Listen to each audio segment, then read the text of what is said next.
kuréel gii la ñuy woowee mouvement ànd suqali suñu gox nekk fii ci commune bi Médina Sabakh département de Nioro. ñoom nag li ñuy jooy depuis yàgg na ñu ngi koy jooy waaye dafa mel ni ba léegi li nga xamante ni la ñuy jooy amuñu ci benn saafara. gën a fës di jafe-jafe yoon kàddu gi ñu teewle ci monsieur Medoune Camara nekk seen porte-parole. ñett fii doo xaar fu commune Médina Sabakh am nañ jafe-jafe yoon ñu ngi leen tàllalaal loxo ci jafe-jafe yoon bu ñu am pour ngeen ñëw dimbalañ ci beneen bi jafe-jafe courant am nañ ko gis nañ ne am na projet bu fi nekkoon doon defar courant ci ay dëkk fii ci ñetti fukki dëkk ak ñett yi gis nañ ne nag projet boobu arrêté woon na muy MCA bëggoon nañ ngeen indi laan ci ay leeral wax ñu fi mbir mi toll ndax lu ñu soxla la. beneen bi aussi am nañ jafe-jafe ndox muy Flex'Eau bu ñu ne Flex'Eau dégage fii la commencé ndax la premier forage bu ñu coupé fii ci Sénégal fii la amee ci fukki dëkk ak ñett yi te teguñu ko fenn du dëgg du yoon loolu ñu ngi leen koy wax na dakk bu mu amaat. beneen bi mooy suñu ay ndaw dëkk yi nga xam ne fii lañ dëkkoon di liggéey ci Flex'Eau te ñu dàq leen lu ñu bëgg mooy nañ leen jëlaat ci nu ñu gën a gaawee su loolu amul danañ wàccaat sur le terrain te bi yoon waxuma la yëngu par ci biir gox bi mais route nationale bi la ñuy baari ji numéro 1 te incha allah rabbi loolu la ñuy def te décidé nañ pour loolu kon autorités yi ñu ngi leen di fàttali loolu di wax ne bàyyi leen xel ci loolu di wax sous-préfet ñu ngi lay lancé waat appel ci loolu ñëwoon naa sa biir wax la suñu jafe-jafe wax la jafe-jafe gox bi yëpp ne la dugal ci gox bi booba léegi gisuñu fi sa tànk li la fi indi woon mooy taxalaat forage Falif te ñu ngi ñaan yàlla bu mu amaat ndax bu amaatee jiyee dina am ba yow du fi ñëwee teg tànk boo amul saa ministère de l'Intérieur moo fi ñëw mais du yow yaay ñëwaat fii di def intervention pour loolu dañ la koy wax nga dégg ko pour nga bàyyi xel ci loolu kon ñu ngi leen di bàyyiloo xel suñu bopp di leen bàyyiloo xel suñu gox bi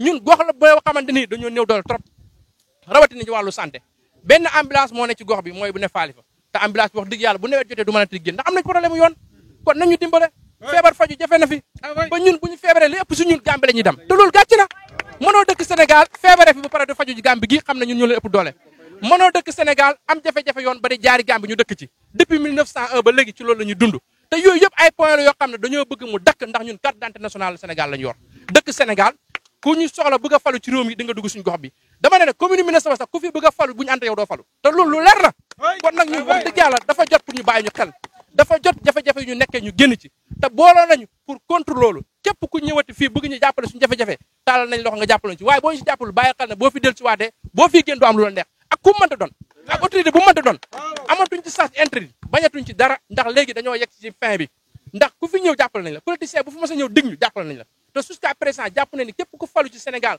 wala ku falu ci gox bi muy département bi muy commune bi participer nañ ci yow te yow boo paree dañuy fàtte ñun nag léegi loolu ci lañ sonn kon nag ñu ngi leen di bàyyiloo xel loolu bu baax di wax ne mouvement bi taxaw na fal na bureau bu bees te mouvement bi pare na pour lépp bàyyi nañ xel ne fu mu toll nii amatul lu ñu reculer lu ñu bëgg mooy suñu jafe-jafe ñun waxuñu suñu bopp de mais suñu jafe-jafe bu ñuy réclamer am nañ droit réclamer ko ndax carte d'identité nationale la ñu yor ci réew mi la ñu bokk kon nag jafe-jafe bu ñu am état la ñuy taxaw jooy ko jafe-jafe bu ñu am autorité locale la ñuy taxaw jooy ko jafe-jafe bu ñu am sous-préfet la ñuy taxaw wax ko ndax yow yaa fi teewal état kon nag ñu ngi lay bàyyiwaat xel ci loolu fi may jaaxale mooy côté sécurité sonn nañ trop suñ jur gi sàcc nañ ko moom jeex ñu ngi lancé waat appel loolu di wax monsieur le commandant bëgg nañ nga dugg suñ gox bi xool li fi ne bëri na trop ndura naa ba yaa ngi ne xas si àll bi ñu ngi dagg suñu garab yi di sàcc suñ jur yi dagg nañ suñ garab yi sàcc suñ jur yi fu mu toll nii bu nawet jotee suñ tool yi sunu yi daan am baabu sa amatuñ fi baabu te baabu boobu noonu dafa dëgg yàlla dafa ñu daan jur rendement ndax buñu demee ba amatuñ woon ñax ci àll bi ci sunu yi la ñuy dugg di buddi baabu di ko jox suñ jur gi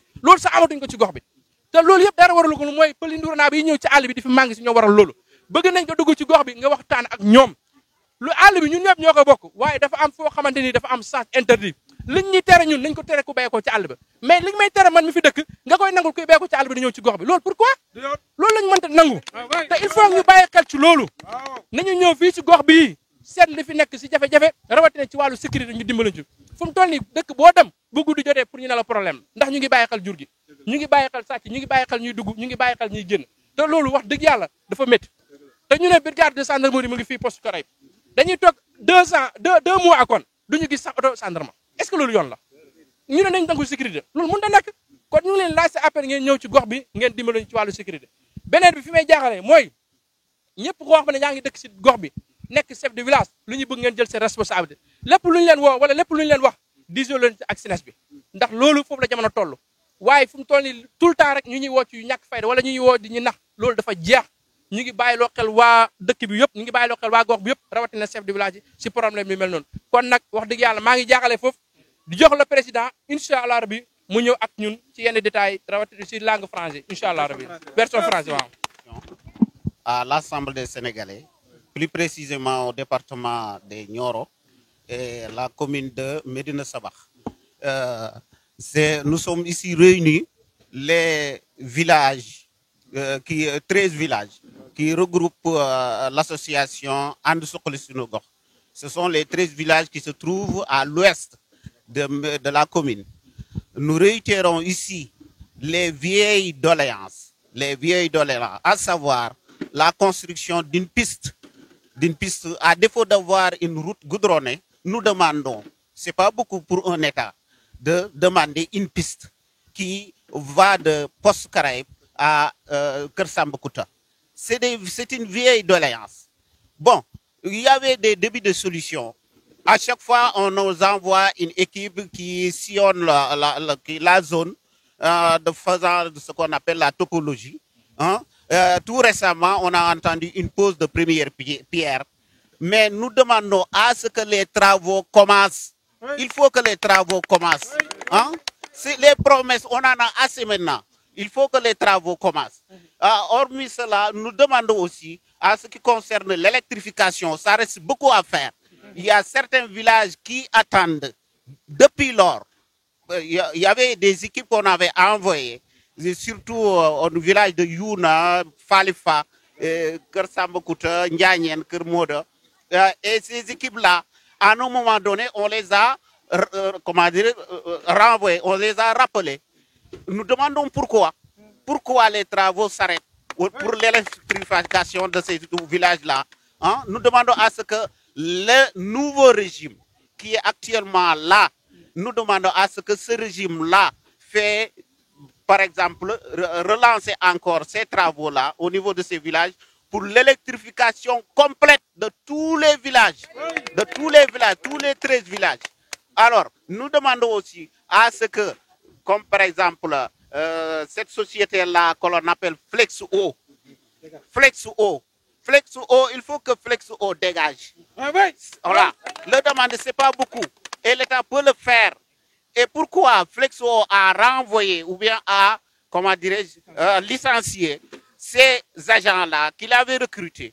Hein? Pourquoi? Nous demandons pourquoi il faut que ces gens-là, parce que c'était des soutiens de famille. Hein? Leur famille avait confiance en eux, hein? Pour qu'ils leur viennent en aide. Hein? Pourquoi ces licenciements abusifs? Voilà. Donc, à ce que, aussi, il faut que, par exemple, le cubage, le prix du cube d'eau, pourquoi dans les autres localités, ces localités payent le mètre cube à 150 et nous payons à 250. Pourquoi? Ça, c'est pas normal. Hein? Il faut que l'État soit, par exemple, équilibre ça. Nous demandons, c'est pas beaucoup. Et au niveau de l'éducation aussi, ça manque beaucoup. Il y a certaines écoles qui ne sont pas clôturées.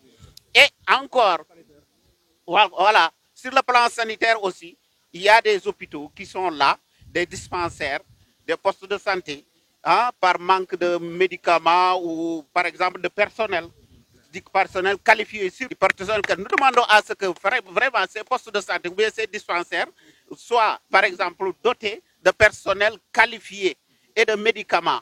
Ce n'est pas beaucoup pour un État. Franchement, nous le demandons. Nous le demandons humblement au régime présent.